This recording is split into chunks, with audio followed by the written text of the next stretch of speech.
afternoon. I'm glad to be here again, and I'm always glad to be among people who are serving the children of our state, serving the children and their families, and the future families of our state, who are going to be the families that are made by these children when they grow up to be parents. So, as you know, you would. I always start with this quote when I talk about deprivation from Mother Teresa of Calcutta, who said, "There is much suffering in the world, very much. And this material suffering is suffering from hunger, suffering from homelessness, from all kinds of diseases. But I still think the greatest suffering is being lonely, feeling unloved, just having no one." Because it seems that we can manage if we have somebody. And I'm here today to speak on behalf of all those children who really do have nobody, or feel they have nobody. And I'm going to talk about how it happens that they come to believe that, and what it means in terms of their development, and possibly what we can do about it. The focus that I have here is deprivation. Now, I know that a lot of you work with children who've been abused or neglected, or children who've been identified as having a problem behavior of some kind, or acting resistant to the rest of us. And I want to talk about, and they all have this thing in common, and that is that somehow, as a part of what's happened to them, they've been deprived. And deprivation is probably one of the most profound negative influences on any human being. We talk a lot about trauma in the field of child and youth work. We talk about things like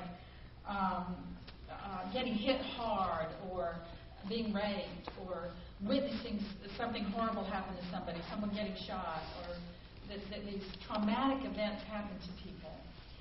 When we talk about trauma, we assume there's some sort of a state of normalcy that existed. Then a traumatic event happens, and then there's this psychological aftermath that just because all that normalcy that was there before the trauma happened was disrupted. Well, deprivation is different because there really was no pre-existing normalcy. And people who've been deprived, of course, do have trauma too. But with deprivation, you're missing something that you should have had. And sometimes it's hard to figure out what that is. And I distinguish deprivation from loss. Primary deprivation is losing something that you should have had, but it's not having something that you should have had. Loss is being deprived of something you had after you already had it. So, for example, a person who never knew their mother, never really had a primary mother figure, was in an orphanage with lots of different people taking care of them all the time, never bonded to anybody, has primary deprivation. A baby who has a mama who dies suffers loss. That baby's also deprived, but through a loss experience. We know now that through neurological science that the effects that loss and primary deprivation have on the brain are actually somewhat different. Sorry, I've got this scratchy throat, so I'm going to be chewing this to keep myself from talking while I speak.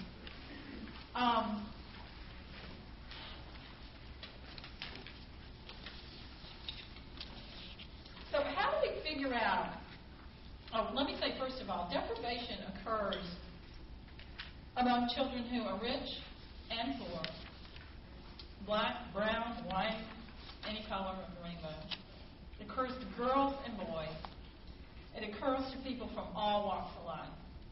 But it is more common among children who are economically poor, children who live in poverty. And in the child welfare system, these are the children who are the vast majority of the cases. We call them neglect cases. But I don't want you to think for a minute that all deprived children show up in the child neglect cases, because they don't. Most cases of deprivation go undetected until serious problems happen as teenagers or later in life. So as I talk about deprivation, I'm going to talk about 3 ways to think of deprivation. And then I'm going to talk about what deprivation actually does to a child's development. And then I'll move towards talking a little bit about how we can determine what's going on and what we might be able to do. First, we need to think in terms of 3 kinds of deprivation. The first is what we call absolute deprivation.